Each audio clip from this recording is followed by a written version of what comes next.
The Mesa Chamber of Commerce Inside Business Podcast brings you a unique view of Mesa through its vibrant business community and the subjects that are important. The podcast is produced in the Mesa Chamber of Commerce Media Studio, sponsored by the University of Phoenix. Our podcast is hosted by Mesa Chamber of Commerce CEO Sally Harrison. Please enjoy this episode of the Mesa Chamber Inside Business Podcast. Hi, I'm Sally Harrison, president of the Mesa Chamber, and today I'm in the podcast studio with my friend Julie Spilsbury.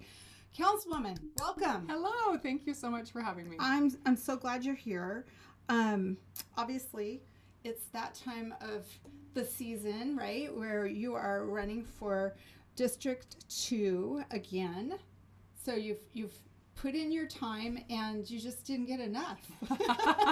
It's so fun. I just wanted to keep going. Well, there's still work to be done. There is so much work to be done still. So talk about why you've chosen to run again, because it's a big commitment. Yeah, well, if I could even just say why I ran in the first place. Yes, and then please. So my husband and I both grew up here in Mesa, and we loved our childhood. We're products of Mesa Public Schools, and we had a really beautiful childhood, and we intentionally decided to raise our 6 children here. Mm-hmm. And I was very involved with all the schools. That was kind of, we owned a small business, mm-hmm. and then, my time was spent in the schools, elementary, junior, and high school for over 2 decades. And so I thought about running for school board and talking to people. There was a need to be on city council, and I was not interested, but I started watching all the council meetings, and there was no mother on our city council. Mm-hmm. And I realized that my voice wasn't represented. We only had 1 woman at the time, mm-hmm. Which now we have 3. First time in Mesa's history to have 3 women, which is exciting. But I knew that my voice was needed, and so I ran, and I won, and I was successful, and it is by far been the hardest thing I've ever done. I can imagine. Besides raising 6 children. But it's been very rewarding and just a really beautiful experience. I've learned and grown in so many ways. My heart and my mind have been expanded, and the amount of time people have spent in helping me understand all of the issues, because mm-hmm. there's so much. It's truly been a fire hose, but I know a lot, and I have learned a lot, and I want to keep going. There's so many great things we've been doing. There's things I want to keep working on. And so I just realized this was something I wanted to keep doing. Well, I'm glad that you are. Thank you. And obviously, the Chamber put out our endorsements after we go through our process, and we are very glad to endorse you. So talk about what you feel your biggest accomplishments during your first term have been. Yeah, it's fun. I sat down and I started just writing down a bunch of things. Mm-hmm. And there's a lot. It was exciting. So, I don't even know where to start, but I guess probably one of the things I'm really, really proud of is that because of my passion for education, the mayor made me the chair of the very first Education and Workforce Roundtable. Yes. And so I have been the chair for that for the last 3 years. And we have done amazing work. We have continued to work on our Mesa College Promise program and Mesa K Ready, and we've had some incredible workforce initiatives come through, as you know, because you sit on it. It's a great council. And last year we started a literacy initiative citywide. We have about 15 different organizations that are all partnering on this to help our kids learn how to read, because that's the foundation for all of their knowledge, and it's so important. So just really meaningful, rewarding work is happening there. So I'm really excited about that. I'm super proud of the support that we've given to public safety. We love our public safety departments, and our Mesa and Fire chiefs are 2 of my heroes. They're wonderful. Oh, I couldn't be more grateful that we have a mayor and a council who really values our public safety. Mm-hmm. And so we have put money behind that, right? Yes. So some of the things that I'm proud of, I helped initiate the domestic violence community court. That's been going really well, and that's something I'm really proud of. We've also done the mental health crisis intervention teams that we now send out. Is so smart. So smart. When you call 911, you either get fire, police, or mental health crisis team. So that's super powerful. We funded our real-time crime center that's making a huge difference across our city, right? So that's been amazing. We actually have funded increased number of academies every year so that we can make sure we have enough officers and enough firefighters. And something I just last week went to was our first graduation for our paramedic class that did it all in 6 months. Oh my gosh. So our city council funded them to be able to so they don't have to work and do it. They just did the paramedic training in 6 months. And that seems so that we can, quick. yeah, but it was robust and it was hard, but they did it, and that was an incredible thing to witness. Very cool. Something that we've funded as a city council. I've also gotten to do fun things, partnering with the Mesa Chamber, Mesa Public Schools, Copa Help on mental health programs and very events. Important stuff. So that's been exciting. Anyways, I've tried to help with small businesses, because as a small business owner, there's been a bunch of things that was kind of when I came in, was like, what can we do? And I know we're going to talk about that. So I'm proud of the work we've done in that area as well. So I could keep going. It's just been fun. Oh, something that I have to mention is that I started a Mesa Kindness campaign when I very first got on council. And I truly believe in kindness. And so it's been really, really fun to watch that just ripple through the community. That's awesome. Yeah. Well, talk about what your biggest priorities are if you are reelected. Okay, so my priorities are protecting public safety, as I've talked about. That's huge for me. Keeping Mesa affordable is huge for me. Building strong neighborhoods is a huge passion of mine, just because I think it affects our entire city and it affects kids' lives if they have a safe, strong neighborhood to grow up in. So there's initiatives I'm working on there.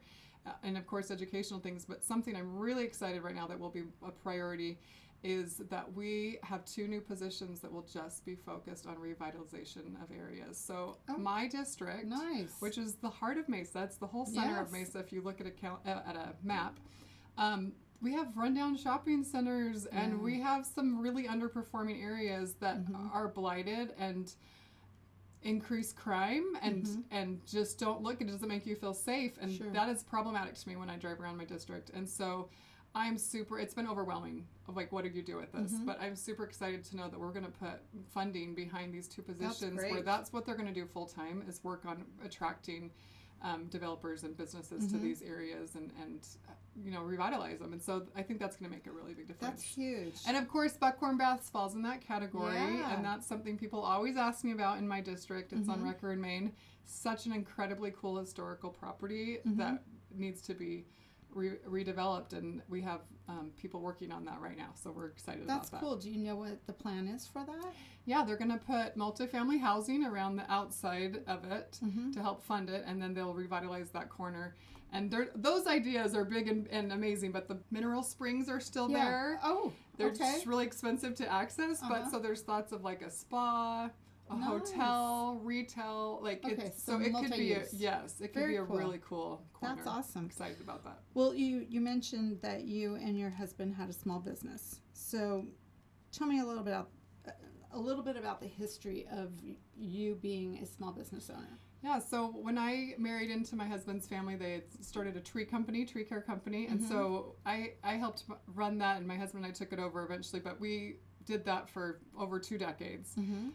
So we went through it all. We went through all those hard years where you're trying to figure out how to make ends meet every day, and then got to the point where it was really a successful, well-run company.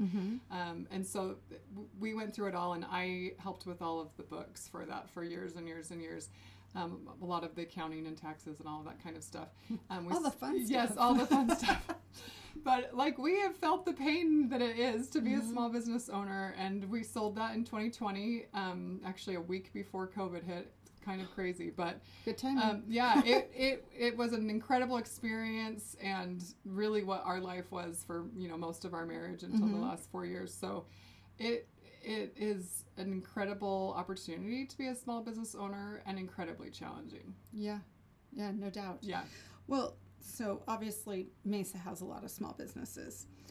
What are some of the things that you think that the city can do to help small businesses to be successful? Because they're struggling. Yes, so I appreciate that question, because in 2020, when I was trying through COVID to talk to people, but when I would talk to people and talk to small business owners, I mean, small businesses are the backbone of our city, right? We always talk about all the big companies that come. It's great to have them, right? Yes, but if you remove them, you'd still have the majority of the businesses left. Right, that is what most people are dealing with, and so I heard just story after story after story of people frustrated with the city of Mesa and how hard it was to do anything. And that was really concerning to me. And so as soon as I got on council, every meeting I would have with staff, I would bring it up. Okay, so this is what I'm hearing. This is what I'm hearing. This is what I'm hearing.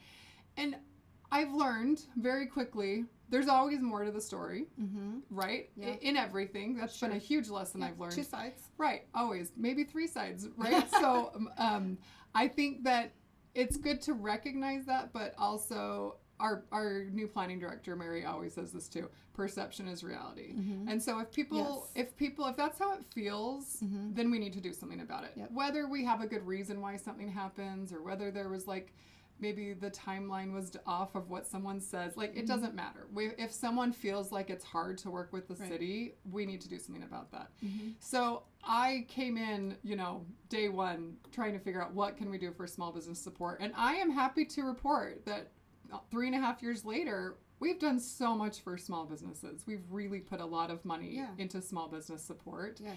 Something I'm really proud of is that one of the first things that I think I had a hand in having happen was that we have a particular set aside small business liaison person. So we have someone that, because I was like, there needs to be a person that they can go to instead of trying to hand-holding. Yeah, just because trying to figure out what the right department, what the right number, who's the person, you get passed around. It's incredibly frustrating. Yeah.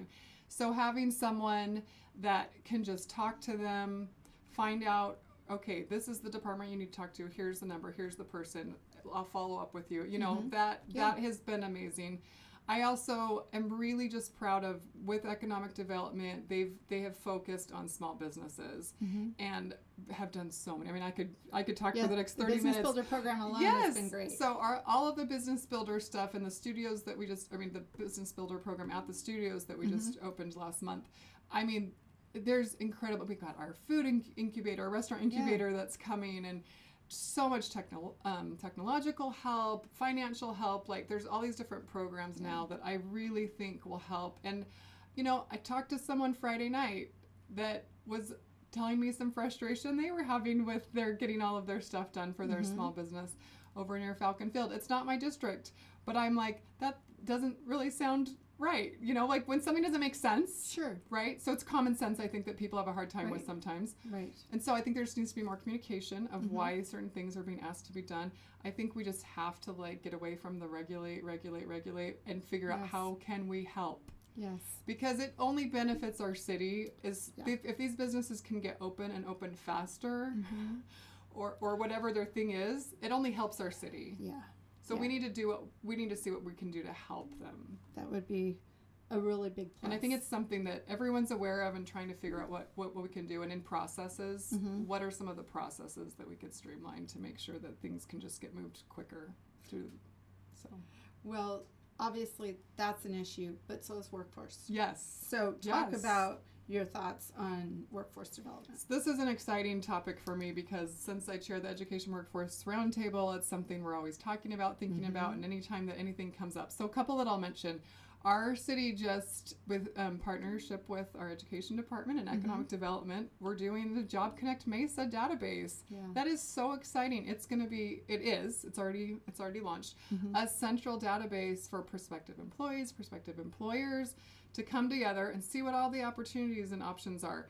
And so with workforce, that's going to come in handy because they're going to be able to see what opportunities there are for internships and different, with the schools. The schools will all be a part of it too. MCC and ASU and EVID and Benedictine and all these different educational opportunities to see how MCC is has huge connections with a lot of businesses to see how we can just connect people. Because a lot of times it's just you don't know what the information is that's out there. That's a problem. I mean, just getting the information to people, it's there. We have so it. Hard. It's just trying to make that connection. Yes. Right? Yeah. And so then in line with that, super exciting, Mesa Public Schools, which is the largest school district in the state with almost 60,000 kids. Last year they started this program, and it's a work-based learning program. And they are connecting with all these businesses across the city to see what kind of opportunities they have for these high school kids. So there was 170 last year, and I found out this fall they're going to have 500 students are enrolled in this program. Yeah. And to think that kids that are 16, 17 years old can get real world experience and immediately see they go into a field and go, this is amazing. I had no idea this was a job. Or like, I don't really like this. I think I want to, this is what I thought it was going to be. And so maybe I want to do something different. Yeah. That's so exciting to me. It just opens up so many doors, Yeah. so many windows, so many possibilities for these kids to see like what their future could hold. Well, and to think that some of them come right out of their internship and have a job with that company or maybe a different company, but I mean, it's a great door opener. And something too I just think is so important to remember with workforce, whenever we're talking about workforce, we kind of think of it as like an economic issue, because it is. We want to make sure we attract businesses, that they'll have the workforce needs that are available to them. And we've seen that, right? We've seen that over and over and over again. That's why I think Mesa's attractive, because we do have a great workforce that needs to be better. So, but I also don't ever want to lose sight of the fact that workforce improves people's lives. When you do workforce efforts, when you do upskill efforts, when you open people's eyes to opportunities, our Mesa College Promise program, when you now have a kid that goes to school and gets more education or gets more skill, their life's improved. They make more money. Their family's going to be stronger because of it. And so everything that I'm passionate about has to do with people. But all of the other boring topics have to do with people. All of them do, right? Water and transportation and economic development, like all of that has to do with people. And when I talk about wanting to make sure we have a good quality of life here, to live, work, play, and learn, that's what we're talking about. It blesses every person you bless through workforce development will help generations of people. So absolutely. I think that's pretty amazing. Well, so talk about what you think can be done to ensure that Mesa is an affordable place to live and own a business following the workforce piece. And because I have so many children, and their ages 17 to 25 right now, and so I have 4 in college, and I have a married daughter that her and her husband work for Mesa Public Schools, so they live here in Mesa. The ones in college are all over the place, but I want them to live here. Yeah. I do. I want my grandbabies to be here. I don't have any yet, but so this is personal for me. This is not just that I want Mesa to be affordable because everyone does. It's like, no, I want my kids to be able to live here, and they are not going to be able to live here if it's not affordable. So I do always think about how it affects me personally. And so there are a lot of things we can do. There's a lot of things we can't do, right? The city government's not going to be able to do much about inflation. Right. And we're all feeling the pain from that. Right. But we need to make sure our taxes stay low. We need to make sure that, we don't have a primary property tax. Mesa's known as being one of the most affordable cities in the valley. And we're doing really good things for that. Yeah. I love our utility rates. We have historically and will continue to just slow little increments. And so there's never like a big, huge increase that really could affect and hurt families. And so we're just always looking at that. Our city is very conservative on how they spend and their budgets, so that there's just never something that's going to just like throw everything. I think housing's huge. We right now do not have enough housing, and in all kinds, in affordable market rate, luxury. And so trying to figure out like what can we do, and we need to build all different kinds, but it can't all just be multifamily housing. Right. So we need the single family homes, and we need it all. Yeah. So just trying to like really work through those issues and be creative to see what can we do so that we can make sure we have the housing supply so that it is affordable for anyone that wants to live here. Well, like you said, we've got all these things that are good going for us, right? But we do need to not just attract people, but retain them. Exactly. Yeah. Well, and there's a lot that we can be doing more of. So I know we talked about the chamber has endorsed you. Yes. I know you have some other endorsements. Yes. Do you want to share those? I do. I'm really, really proud of my endorsements. I think it speaks to the fact that one of my most important things, which probably should have been my biggest accomplishment, I build relationships. That's really, really important to me. That's why I like you so much. And when I first met the mayor, he said, "You need to know Sally Harrison." Well, I have become a hoarder of contacts. Yeah. But it serves me well. Well, it does. And I love that part of this job. Like, I love to meet people and to get to know them on a personal level. And building relationships is just something that's very important to Part of me. being part of a community. Absolutely. And I mean, I am out in the community. I go to everything. I know, you know, Yes, if you do. I'm Thank invited you. to something, I go to it. Yes. Especially, you know, with the chamber, I just think it's so valuable. And so because of those relationships, I think that's why I've been endorsed, because I have been able to walk the walk and talk the talk. I am who I am. I'm a very genuine person, and I'm doing this because I love to serve. So and that's really my whole goal. So I am endorsed by the Mesa Police Association and the Fraternal Order Police, both of our Nice. police associations. I'm endorsed by our United Firefighters. Uh-huh. So those mean everything to me to get all Yeah. of those. And then I was endorsed by the West and Southeast Valley, the Realtors, Good. which is, I think they said they have 43,000 members. So, Yeah, I mean, it's that's awesome. a huge organization. You know, I have some other ones too, but my other favorite one to bring up is the Mesa Chamber, because that, I think, speaks a lot also to the work that I've done in the community. So Well, and you've worked a lot and you work very hard. I do. I really take this job seriously, and I pour my whole heart. I have more time now that my youngest of my 6 kids just graduated from high school. Uh-huh. So I have more time than I did when they were all at home. Sure. And so this is what I do. I go to all the things. Go to all So, the things. yep. Well, thank you for being the person that you are, Thank because you. you obviously have a very caring heart, and I think that's a big part of getting the job done, so you can see the bigger picture. Yeah, I do. So whatever we Thank can you. do to help you. Thank we're here. you. No, thanks for coming in. I Thank appreciate you so it. much. This has been great. Thank you. This has been a Mesa Chamber of Commerce Inside Business podcast. You can find all podcast episodes at iTunes, Spotify, or your own favorite podcast website. You can also find them online at mesachamber.org. Content of this podcast is copyright the Mesa Chamber of Commerce, unless otherwise noted.